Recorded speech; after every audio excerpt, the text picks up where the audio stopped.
Hello दोस्तों, आप लोगों का स्वागत है उपहार आर्ट्स क्लासेस पे। मैं हर दिन आपको प्रत्येक दिन हिंदी के एक चैप्टर का ऑब्जेक्टिव क्वेश्चन लाता रहता हूं। तो हर दिन की भांति मैं आज भी आपके लिए लेकर के आया हूं। पिछला वीडियो मैंने श्रम विभाजन जाति प्रथा जो कि क्लास 10th हिंदी का पहला चैप्टर था, आज उनके दूसरा चैप्टर हैं 20 के दांत। इनसे जितने भी प्रश्न आज तक 2009 से 2024 तक जितने भी क्वेश्चन पूछे गए हैं उन सारे क्वेश्चन का सॉल्यूशन एक ही वीडियो में आपको मिलने वाला है। इसलिए आप कहीं मत जाइए, कहीं मत भटकिए, बस इस प्रश्नों को आप देखिए और समझिए। इन्हीं से आपका सिलेक्शन हो जाएगा और अच्छा खासा मार्क्स आप ले पाएंगे। तो चलिए हम लोग वीडियो को स्टार्ट करते हैं। किसके अनुसार सेनों ने सिद्धांतों को भी बदल दिया था? हम सब जानते थे कि सेन साहब कौन थे? ये एक अमीर व्यक्ति थे। और सेन साहब की कितनी बेटियां थी? याद रख लीजिएगा, सेन साहब की टोटल 5 बेटियां थी। कितनी बेटियां थी? 5 बेटियां थी, जिनमें से एक बेटा था। क्या था? एक बेटा था जिसका नाम था खोखा। क्या नाम था? खोखा। और एक बेटा था तो ये अपने बुढ़ापों का इसका तारा समझता था वो खोखा को, और वो खोखा को इंजीनियर बनाना चाहता था। तो वो खोखा तो क्वेश्चन क्या कह रहा है? किसके अनुसार सेनों ने सिद्धांतों को भी बदल दिया था? तो जो वो 5 बेटियां थी, इनका जो नियम था ये अलग था, लेकिन उनके बेटे के खिलाफ भी जो था नियम था, जितना जितना आप हक लड़कों पे रखते हैं उतना ही आपका कर्तव्य होता है कि आप लड़की पे भी रखें। लेकिन खोखा अगर कोई गलतो काम कर देता था तो वो काम करता था अच्छा, लेकिन वही बेटियां अगर कुछ काम गलती कर देता था तो वो उनको बुरा में कह देता था। तो खोखा के अनुसार क्या कर दिया था? सेन साहब ने अपने सिद्धांतों को बदल दिया था। अगर आप लोग कहानी को अच्छे से रीड किए होंगे तो आपको एक एक प्रश्न को सिर्फ देखने की ज़रूरत है, लिखने की ज़रूरत नहीं है, ऐसे ही आपको याद हो जाएगा। चलिए नेक्स्ट है, ऐसे ही लड़के आगे चल के गुंडे, चोर, डाकू बनते हैं। यह पंक्ति किस कहानी की यह पंक्ति कहानी के किस पात्र ने कही है? दोस्तों मैं आपको बता दूं कि एक शब्द होता है दोस्तों, सोफर। क्या होता है? सोफर। सोफर का अर्थ होता है जो गाड़ी को साफ करता है। क्या होता है? गाड़ी को साफ करता है। ये भी क्वेश्चन पूछा गया है कि सोफर का क्या अर्थ होता है। तो गाड़ी को साफ जो करता है उसको क्या कहते हैं दोस्तों? सोफर कहते हैं। सेन साहब के पास में एक गाड़ी थी, वो कौन सा पूछेगा कौन सा कलर का था? तो वो काली कलर की गाड़ी थी। कैसी गाड़ी थी? काली गाड़ी थी। ऐसे ही लड़के आगे चल के गुंडे, चोर, डाकू बनते हैं। यह पंक्ति कहानी किसके पात्र ने सही कही है? तो दोस्तों एक दिन क्या हुआ कि सेन साहब के अंदर काम करने वाला गिरधर लाल, इनके बेटा का नाम था मदन। क्या नाम था? मदन खेल रहा था और जाकर इनकी गाड़ी से जाकर के टकरा गया। तो ये बात उनको बहुत ख़राब लगा। तो सेन साहब ने अपने नौकर अपने अधीनस्थ अधिकारी को बुलाया, गिरधर लाल को, और कहा कि देखो ऐसे ही लड़के आगे चल के गुंडे, चोर, डाकू बनते हैं। यह पंक्ति किस कहानी की है? तो आपको फटाफट पता होना चाहिए कि यह पंक्ति जो है किसकी है? भीमराव अंबेडकर की है, यानी श्रम विभाजन जाति प्रथा की है। और यह बात किसने कहा था? तो यह बात कहा था सेन साहब ने। किसने कहा था? सेन साहब ने, सेन साहब की पत्नी सेन साहब ने। ऑप्शन सी क्या हो जाएगा? बिल्कुल राइट हो जाएगा। दोस्तों आप लोग कहानी पढ़िए, इससे कहानी जब पढ़िएगा तो आपको ऑब्जेक्टिव याद करने का कभी भी ज़रूरत नहीं है। चलिए, 20 के दांत के लेखक कौन है? दोस्तों 20 के दांत के लेखक के बारे में पूछ रहा है, कौन है? नलिन बिलोचन शर्मा। तो इनके बारे में क्या ही जानना? ऑप्शन ए क्या हो जाएगा? बिल्कुल राइट हो जाएगा। चलिए बढ़ते नेक्स्ट प्रश्न अगला है, 20 के दांत समाज के किस वर्ग की मानसिकता उजागर करती है? तो 20 के दांत जो कहानी है ये समाज में रहने वाले किस वर्ग की मानसिकता को उजागर करती है? तो उच्च वर्ग की, निम्न वर्ग की, निम्न मध्य वर्ग की, मध्यम वर्ग की। तो ऑप्शन सी क्या हो जाएगा? बिल्कुल राइट हो जाएगा। मध्य वर्ग की कहानी मध्य वर्ग की मानसिकता को उजागर करती है। चलिए नेक्स्ट है, 20 के दांत कैसी कहानी है? दोस्तों 20 के दांत पूछ रहा है कि यह कैसी कहानी है? यह सामाजिक कहानी है, या ऐतिहासिक कहानी है, या धार्मिक है, मनोवैज्ञानिक है? तो ये दोस्तों एक मनोवैज्ञानिक कहानी है। किसकी कहानी है? यह एक मनोवैज्ञानिक कहानी है। चलिए नेक्स्ट प्रश्न है, 20 के दांत कहानी किस वर्ग के अनेक अंतर्विधियों को उजागर करती है? तो किस वर्ग के? तो ऑप्शन में है मध्यम वर्ग के, उच्च वर्ग के, निम्न वर्ग के, दलित वर्ग के। हम लोग जानते हैं कि बाबा साहब भीमराव अंबेडकर जो थे वो किस वर्ग से थे, वो दलित वर्ग से थे। उन्होंने कहा था अगर देश और दलित अगर दोनों में मुझे कोई एक चुनना पड़े तो मैं दलितों का ही साथ दूंगा। क्यों नहीं देता, क्योंकि उस समय दलितों के साथ बहुत दुर्व्यवहार किया जाता था। अब सोचिए कि वो जो कपड़ा पहनता था उनका खुद टैक्स देना पड़ता था। इन्हीं टैक्स को दोस्तों हम लोग मुलाकर टैक्स के नाम से जानते हैं इतिहास में। तो वो किस परिवार के थे, दलित वर्ग के थे। आप कहानी को पढ़िएगा तो आपको सारा बात पता चल जाएगा। चलिए बढ़ते नेक्स्ट प्रश्न अगला है, नलिन बिलोचन शर्मा जन्म नलिन बिलोचन शर्मा जन्माता कौन सी भाषा भाषी थे, वो मतलब कौन कौन सी भाषा बोलते थे। तो वो संस्कृत तो बोलबे करते थे, मगही भी बोल लेते थे, हिंदी भी, भोजपुरी भी। ऑप्शन डी है, हाँ ये तो सभी ऑप्शन डी में तो दिया है। उत्तर डी भोजपुरी। वो कौन भाषा बोल रहे थे, भोजपुरी भाषा के भाष्यकार थे।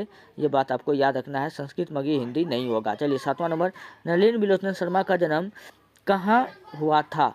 नलिन बिलोचन शर्मा का जन्म कहाँ हुआ था, तो इनका जन्म अपना बिहार में हुआ था। और बिहार में भी कहाँ हुआ था, पटना में। पटना में दोस्तों हाईकोर्ट का स्थापना कब हुआ है, 1916 ईस्वी में हुआ है। ये बात आप याद रख लीजिएगा। चलिए बढ़ते हैं नेक्स्ट प्रश्न अगला है, नलिन बिलोचन शर्मा का जन्म कब हुआ था। नलिन बिलोचन शर्मा का जन्म कब हुआ था, तो दोस्तों इसका जन्म जो हुआ था 1916 में हुआ था। कब हुआ था, 1916 में। अगर आप 10th क्लास का स्टूडेंट हैं तो आप फटाफट याद कीजिए कि 1916 में कौन सा विद्रोह हुआ था। तो 1916 में दोस्तों हुआ था रंपा विद्रोह। कौन सा विद्रोह हुआ था, रंपा विद्रोह। कौन सा विद्रोह, रंपा विद्रोह हुआ था। ये बात आपको याद रखना पड़ेगा। जिनका नेता कौन था, तो अल्लूरी सीताराम राजू। कौन था, अल्लूरी सीताराम राजू। चलिए नेक्स्ट है, नलिन बिलोचन शर्मा जी की माता का क्या नाम था। तो नलिन बिलोचन शर्मा जी की माता का नाम जो थी वो थी रत्नावती शर्मा। क्या नाम थी, रत्नावती शर्मा। और भीमराव अंबेडकर जो थे अपने माता पिता के 14वें संतान थे। कितना, 14वें संतान थे। ये भी बात आप याद रख लीजिएगा। चलिए बढ़ते हैं नेक्स्ट प्रश्न है आपके सामने में, लेखक ने एमए किस विश्वविद्यालय से किया था। लेखक कहने का मतलब नलिन बिलोचन शर्मा जो हैं वो एमए किस विश्वविद्यालय से किया था, तो वो किए थे पटना विश्वविद्यालय से। कहाँ से किए थे, पटना विश्वविद्यालय से किए थे। नेक्स्ट है, नलिन बिलोचन जी की मृत्यु कब हो गई थी। तो इनकी मृत्यु 1961 में हो गई थी। कब हो गई थी, 1961 में हो गई थी। ये बात आपको याद रखना है। चलिए बढ़ते हैं नेक्स्ट प्रश्न, आलोचनाओं में वे किस शैली को अपनाते थे। पुरातन शैली, आधुनिक शैली, काव्य शैली, इनमें से कोई भी नहीं। वो ज़्यादा आधुनिक शैली को अपनाते थे, आधुनिक शैली को अपनाते थे। चलिए बढ़ते नेक्स्ट प्रश्न अगला है, आलोचकों के अनुसार प्रयोगवाद का वास्तविक प्रारंभ किनकी कविता में हुआ है। तो आलोचकों के अनुसार प्रयोगवाद का वास्तविक प्रारंभ जिनकी कविता में हुआ है उनका नाम दोस्तों पूछ रहा है क्या है, तो नलिन बिलोचन शर्मा जो एक बिहारी थे। आपको ये बात याद रखना होगा। चलिए बढ़ते हैं नेक्स्ट अगला है, नलिन बिलोचन शर्मा के पिता का नाम क्या था। इनके पिताजी का नाम पूछ रहा है क्या थे। इनके पिताजी का नाम दोस्तों राम पोद्दार शर्मा नहीं था, राम स्नेह शर्मा ये भी नहीं था, रामनु शर्मा ये भी नहीं था। हाँ ये नाम है रामावतार शर्मा। क्या नाम था, रामावतार शर्मा। ऑप्शन डी क्या हो जाएगा, बिल्कुल राइट हो जाएगा। चलिए बढ़ते नेक्स्ट प्रश्न, विष के दांत कहानी किस वर्ग के अंतर विधियों को उजागर करती है। विष के दांत वर्ग की कहानी किस वर्ग के अंतर विरोधियों को उजागर करती है। तो ये दोस्तों जो उजागर करती है उच्च वर्ग के अंतर विधि विष के दांत कहानी किस वर्ग के अंतर विधियों को उजागर करती है। कुछ लोग जो गरीब लोगों पर शोषण करते हैं तो उनके द्वारा शोषण का ये क्या करते हैं, उजागर करते हैं। तो इसलिए इसका ऑप्शन नंबर 1 क्या हो जाएगा, बिल्कुल राइट हो जाएगा। नेक्स्ट है, सेन साहब की मोटर कार थी स्टील मंड थी या मारुति 800 थी या इंडिका स्टील थी या डिजाइनर मोटर कार थे। तो सेन साहब की जो मोटर कार थी वो काले रंग की थी, वो कौन थी, तो ये स्टील मंड थी। कौन थी, स्टील मंड थी। ऑप्शन ए क्या हो जाएगा, बिल्कुल राइट हो जाएगा। नेक्स्ट है, सेन साहब की नई मोटर कार किस रंग की थी? तो दोस्तों यह सफ़ेद रंग की थी। अभी भी मैंने आपको बताया था ये कार किस रंग की थी? सफ़ेद रंग की थी। सेन साहब की कार का रंग कैसा था? सफ़ेद रंग था। और सेन साहब के पुत्र कौन थे? सेन साहब के पुत्र का नाम था कासू। क्या नाम था? कासू नाम था। और गिरधर लाल का बेटा का नाम क्या था? मदन नाम था। क्या नाम था? मदन नाम था। चलिए बढ़ते हैं नेक्स्ट प्रश्न अगला है, सेन साहब की कितनी बेटियां थी? तो आलो, शेफाली, रजनी, इस प्रकार टोटल 5 बेटियां थी। कितना थी? सेन साहब की टोटल 5 बेटियां थी। ऑप्शन नंबर डी क्या हो जाएगा? बिल्कुल राइट हो जाएगा। आप किताब में देख लीजिएगा, पाँचों बेटी का नाम दिया हुआ है। इसी प्रकार आलो, शेफाली, रजनी बेटी का नाम दिया गया है। चलिए, किससे मोटर की प्रायः चमक दमक को कोई खतरा नहीं था? सेन साहब ने जब वो काली कार खरीदी थी तो उनको बहुत बड़ा गर्व था अपने कार पर। वो कार के अगल बगल से किसी को गुजरने तक का मौका नहीं दिया करते थे। क्या पता इस कार में कहीं स्क्रैच न लग जाए, तो इसलिए उन्होंने जो था वो कार को बहुत सेपरेट से रखते थे। उनको नहीं लगता था कि यह कार कोई ख़राब कर पाएगा, लेकिन एक डाउट था कि उसका बेटा था 6-7 साल का, जिसका नाम था कासू, जिन्हें हम लोग खोखा कहते हैं। वो बड़ा शरारती था। उन्हीं से क्या था? खतरा था। तो ऑप्शन में देखिए आपको कहाँ दिख रहा है कासू खोखा? तो ऑप्शन एम दिख रहा है। तो ऑप्शन ए क्या हो जाएगा? बिल्कुल राइट हो जाएगा। सेन साहब की पुत्रियों में से एक थी। इनमें से पूछ रहा है कि कौन सी सेन साहब की पुत्री थी? तो सेन साहब की पुत्री आलो, शेफाली, रजनी, गायत्री, भारती, बंटी। तो में से सेन साहब की पुत्रियों में से एक थी। आरती भी नहीं होगा। आलू, शेफाली, हाँ, तो इसका राइट आंसर हो जाएगा, क्या हो जाएगा? आरती। आरती क्या हो जाएगा? आरती हो जाएगा। चलिए नेक्स्ट प्रश्न आपके सामने में है, थोड़ा आप देख लीजिएगा पांचों बेटी का नाम। थोड़ा हमको मिस आलो, शेफालो, रजनी, दूगो का नाम नहीं याद आ रहा है, इसलिए बोलते हैं आप लोग देख लीजिएगा। सेन साहब खोखा को क्या बनाना चाहते थे? सेन साहब खोखा को क्या बनाना चाहते थे? इंजीनियर बनाना चाहते थे। क्या बनाना चाहते थे? इंजीनियर। अगर ऑप्शन में इंजीनियर ना दिखे तो आपको लगाना है बिजनेसमैन। क्या लगाना है? बिजनेसमैन लगाना है। चलिए, लोग सेन साहब को उनके बच्चे के लिए कौन सा विद्यालय उपयुक्त बताते थे? तो किंडरगार्टन स्कूल। कौन सा? किंडरगार्टन स्कूल बेस्ट बताते थे। तो ऑप्शन नंबर बी क्या हो जाएगा? बिल्कुल राइट हो जाएगा। नेक्स्ट प्रश्न है, मदन के पिता का नाम क्या था? गिरधर लाल नाम था। क्या नाम था? मुरारी लाल, त्रिपाठी लाल, कुछ नहीं। ऑप्शन सी को सीधा देखिए, गिरधर लाल था। कितना क्या नाम था? गिरधर लाल था। सेनों ने अपने सिद्धांतों को क्यों बदल दिया था? क्योंकि खोखा के दुर्व्यवहार के कारण उन्होंने अपने सिद्धांतों को बदल दिया करता था। वो उम्र में भले ही छोटा था, लेकिन अपने ही एज में इन्होंने अपने से बड़े बुजुर्ग नौकरों पर हो गया या बड़ी बहनों पर हो गया, उन पर हाथ छोड़ दिया करता था, इसलिए इनको लाल प्यार में बिगाड़ के बर्बाद कर दिया था। तो क्वेश्चन वही पूछ रहा है, सेनों ने अपने सिद्धांतों को क्यों बदल लिया था? समय की मांग के अनुसार बिल्कुल उलट, अपने पुत्रियों के स्वभाव के अनुसार नहीं, खोखा के दुर्दलित स्वभाव के कारण। ये बिल्कुल ऑप्शन राइट हो जाएगा, ऑप्शन नंबर सी हो जाएगा। चलिए बढ़ते हैं नेक्स्ट प्रश्न अगला है, दुर्लभित का शब्दार्थ होता है। तो दुर्लभित का अर्थ होता है दोस्तों उदंड होता है। क्या होता है? उदंड होता है। सॉरी, लाल प्यार से बिगड़ा हुआ, लाल प्यार से बिगड़ा हुआ होता है। चलिए नेक्स्ट है, सेन साहब अपने पुत्र को क्या बनाना चाहते थे? तो मैंने अभी आपको बताया कि अगर इंजीनियर ऑप्शन में ना लिख ले तो बिजनेसमैन जरूर लगाइएगा। तो ऑप्शन नंबर ए क्या हो जाएगा? बिल्कुल राइट हो जाएगा। नेक्स्ट है, नलिन बिलोचन शर्मा की स्कूल की पढ़ाई कहाँ हुई? तो इनकी जो स्कूल की पढ़ाई हुई वो कहाँ हुई? पटना हाई स्कूल से हुई। तो ऑप्शन सी क्या हो जाएगा? बिल्कुल राइट हो जाएगा। नेन है, मदन ने कासू के कितने दांत तोड़ डाले थे? तो मदन ने कासू के 2 दांत तोड़ डाले थे। कितने दांत तोड़ डाले थे? लट्टू के खेल, दरअसल क्या हुआ था, लट्टू के खेल खेलते समय में दोनों में झगड़ा हुआ और मदन ने क्या किया, इनका 2 दांत को तोड़ दिया, इनके 2 दांत को तोड़ दिया। चलिए नेक्स्ट है, खोखा किसको कहते हैं? खोखा दोस्तों, खोखा हम लोग कासू को ही कहते हैं। कासू को ही प्रेम से क्या कहा जाता था? खोखा कहा जाता है। चलिए अच्छा क्वेश्चन पूछा गया है, खोखा खोखी का क्या अर्थ है? खोखा खोखी का क्या अर्थ है? दोस्तों खोखा खोखी ये जो शब्द है बंगाली में, खोखा खोखी को हम लोग कहते हैं बच्चा बुच्ची। क्या कहते हैं? बच्चा बुच्ची। खोखा खोखी का क्या अर्थ है? बच्चा बुच्ची। ये भी प्रश्न पूछा गया है। चलिए, विष के दांत कहानी की गई है। संत परंपरा और साहित्य से विष के दांत तथा अन्य कहानियों के संग्रह से, साहित्य का इतिहास दर्शन से, ग्रंथावली से।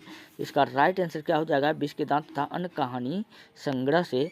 तो इसका ऑप्शन और बी क्या हो जाएगा? बिल्कुल राइट हो जाएगा। सेन साहब का मित्र क्या था? सेन साहब का जो मित्र था, जो बंगले में आके बैठा हुआ था, आप कहानी को रीडिंग करिएगा तो पता चलेगा। 5 पीस जाकर के गमले में बैठते हैं, सब अपने अपने बेटे के बारे में पूछते हैं, वो क्या कर रहा है, ये क्या कर रहा है। उन्हीं में से एक पत्रकार का बेटा था जो काफ़ी होनहार था। आप कहानी को अच्छा से रीड कर लीजिएगा। ऑप्शन सी क्या हो जाएगा? बिल्कुल राइट हो जाएगा। चलिए बढ़ते हैं नेक्स्ट अगला है, गिरधर लाल किस वर्ग का प्रतिनिधित्व करता था? तो गिरधर लाल जो थे वो काम क्या करते थे सेन साहब के यहाँ? तो वो मध्यम वर्ग, उच्च वर्ग, निम्न मध्य वर्ग। तो ये जो थे निम्न मध्य वर्ग के काम क्या करते थे, वो क्वालिटी में आते थे। गिरधर लाल कौन थे? गिरधर लाल दोस्तों मदन के पिता थे। कौन थे? मदन के पिता थे गिरधर लाल। कासू के पिता कौन थे? कासू के पिता क्या नाम था? कासू के पिता क्या नाम था? सेन साहब। क्या नाम था? सेन साहब। नेक्स्ट है, सेन साहब के बेटे खोखा का क्या नाम था? इनका बचपन का नाम पूछ रहा है, या इनको प्यार से क्या कहा जाता था? कासू बाबू कहा करता था। क्या कहा जाता था? कासू बाबू कहा जाता था। मदन की उम्र क्या थी उस समय? उस समय कितना उम्र होगा? 6 से 7 साल होगा उसका उम्र। हाँ, 7 से 8 साल। तो ऑप्शन नंबर 1 क्या हो जाएगा? बिल्कुल राइट हो जाएगा। इसका एज कितना था? 7 से 8 साल था। नेक्स्ट है, कासू मदन के साथ किस खेल में शारीरिक होना चाहता था, मतलब शामिल होना चाहता था? तो लट्टू के खेल में। गांव के मोहल्ले में बच्चों लोग लट्टू जब खेल रहे थे तो इनका भी मन ललच पड़ा कि हम भी जाकर के लट्टू खेले। तो उन्हीं के बीच में झगड़ा हुआ, जिसने मदन ने क्या किया? इनके 2 दांत तोड़ डाले। तो इसी कारण इस कहानी का नाम दोस्तों क्या पड़ गया? 20 के दांत। क्योंकि 20 के उम्र में ही मदन ने उनके 2 दांत तोड़ दिए, तो इसलिए इस कहानी का नाम, शीर्षक का नाम क्या रख दिया गया? 20 के दांत रख दिया गया। चलिए नेक्स्ट है, दृष्टिकोण किसकी रचना है? दोस्तों दृष्टिकोण जो है वो नलिन बिलोचन शर्मा की रचना है। किसकी है? नलिन बिलोचन शर्मा की रचना है। चलिए नेक्स्ट प्रश्न आपके सामने में है दोस्तों, यहाँ से जो है, लड़कियाँ क्या है? कठपुतलियाँ है। किसे इस बात पर गर्व है?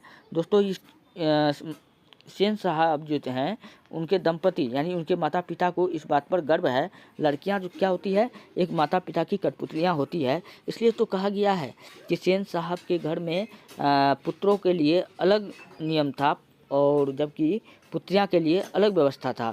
वो सारे मर्यादों को तोड़ देता था खोखा, लेकिन उनको कभी कुछ नहीं कहा करते थे। लेकिन लड़कियों में ऐसा बिल्कुल नहीं था। चलिए, मोटर कार को किससे खतरा हो सकता था?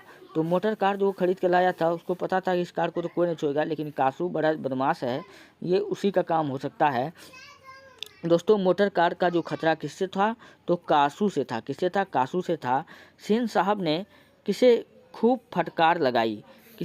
फटकार लगाई? गिरधर लाल को। किसको लगाई थी? गिरधर लाल को। गिरधर लाल कौन? ये मदन के पापा हैं। कौन है? मदन के पापा है। मदन के पापा है। इसको फटकार क्यों लगाई? क्योंकि मदन ने इनके बेटे कासू के 2 दांत तोड़ दिए थे। तो इनके कारण इनको समझाया कि आगे चल करके ऐसे ही लड़के गुंडे बनते हैं, ये बनते हैं। तो इनको गुस्सा के कहा, लेकिन फिर भी ये सीढ़ी हिला करके वहाँ से आ गया, तो गिरधर लाल को। तो ऑप्शन नंबर 1 क्या हो जाएगा? बिल्कुल राइट हो जाएगा। चलिए बढ़ते नेक्स्ट है, कौवा की जमात में शामिल होने के लिए कौन ललक गया? हाँ, कौवा के जमात में शामिल होने के लिए कौन ललक गया? तो कबूतर, हंस, बत्तख, मछली। हंस ललक गया। अब ये दोस्तों ये और क्वेश्चन कहाँ से मिला? जब आप कहानी को अच्छा से रीडिंग करोगे तो वहाँ पे जब लट्टू का खेल होता था तो वहाँ छोटे छोटे कास्ट के बच्चे लट्टू खेलते थे, लेकिन जो सेन साहब के जो बेटे थे खोखा, ये एक अमीर परिवार का हुआ करता था। तो इनका भी मन हुआ कि हम जाकर के लट्टू खेले। तो इसी प्रकार यह लाइन बोला गया, कौवे की जमात में शामिल होने के लिए कौन ललक गया? दोस्तों ये हंस ललक गया। तो ऑप्शन नंबर बी क्या हो जाएगा? बिल्कुल राइट हो जाएगा। मदन अक्सर किसके हाथों से पीटता था? तो मदन जो थे अक्सर सेन साहब के हाथों से तो नहीं, बल्कि किसके हाथों से पीटता था? अपने पिता के हाथों से पीटता था। चलिए नेक्स्ट है, खोखा को ट्रेनिंग देने के लिए घर पर कौन आता था? तो खोखा को ट्रेनिंग देने के लिए घर पर बढ़ई आया करते थे। कौन आया करते थे? बढ़ई आया करते थे। ऑप्शन डी क्या हो जाएगा? बिल्कुल राइट है। सेन दंपति को खोखा क्या बनाना चाहते थे? वो अपने बेटे को इंजीनियर या बिजनेसमैन बनाना चाहते थे। तो यहाँ पर इंजीनियर आपका ऑप्शन दिख रहा है, बिजनेसमैन तो नहीं है। ऑप्शन ए क्या हो जाएगा? बिल्कुल राइट हो जाएगा। चलिए, सेन साहब की कार को किससे खतरा था? तो दोस्तों इसकी कार को कई बार मैं बता चुका हूँ, खोखा यानी कासू से इनकी कार को क्या था? खतरा था। नेक्स्ट है, मदन किससे उलझ रहा था? तो मदन का जन्मजात दुश्मन कौन था? वो कासू था। कौन था? कासू था। तो ऑप्शन सी क्या हो जाएगा? बिल्कुल राइट हो जाएगा। नेक्स्ट है, मदन के पिता का क्या नाम था? तो इनके पिता का नाम दोस्तों गिरधर लाल था, जो सेन साहब के यहाँ काम किया करते थे। तो ऑप्शन नंबर बी यहाँ क्या हो जाएगा? बिल्कुल राइट हो जाएगा। गिरधारी लाल, यहाँ गिरधर लाल है। चलिए, गिरधारी लाल नहीं, गिरधर लाल नाम था। चलिए बढ़ते नेक्स्ट पर। अगला है दोस्तों, अगला है नाखून क्यों बढ़ते हैं? दोस्तों नाखून क्यों बढ़ते हैं, इनको तो हम पढ़ेबे करेंगे, और साथ साथ पहले हम लोग एक रिवीजन करते हैं कि चैप्टर 1 और चैप्टर 2 दोनों हमने आपको पढ़ा दिया हूँ। आप लोग दोनों वीडियो को देखिए और जा करके अपने आप में टेस्ट कीजिए कि मैंने कितने प्रश्न को सही किया है। अगर जिसका जितना प्रश्न सही हो रहा है, आप लोग कमेंट में उसे ज़रूर लिखें। अगर आपको वीडियो अच्छा लग रहा है, हेल्पफुल लग रहा है, तभी आप हमारे चैनल को सब्सक्राइब करें, वीडियो को लाइक करें और जितना हो सके अपने दोस्तों में भेजिए। मैं हर रोज़ वीडियो आपके लिए बनाता रहता हूँ। हाँ, अगर आप जनरल कंपटीशन की तैयारी करना चाहते हैं, इसके लिए मेरा एक और चैनल है, ITIHASKI दुनिया, DUNIYA दुनिया 99। यहाँ से आप जनरल कंपटीशन की बेहतरीन तैयारी कर सकते हैं, जीके जीएस का। तो चलिए, वीडियो अगर अच्छा लगता है तो प्लीज़ अपने दोस्तों तक फैलाइए। बिल्कुल मुफ्त में क्लास चल रहा है। धन्यवाद।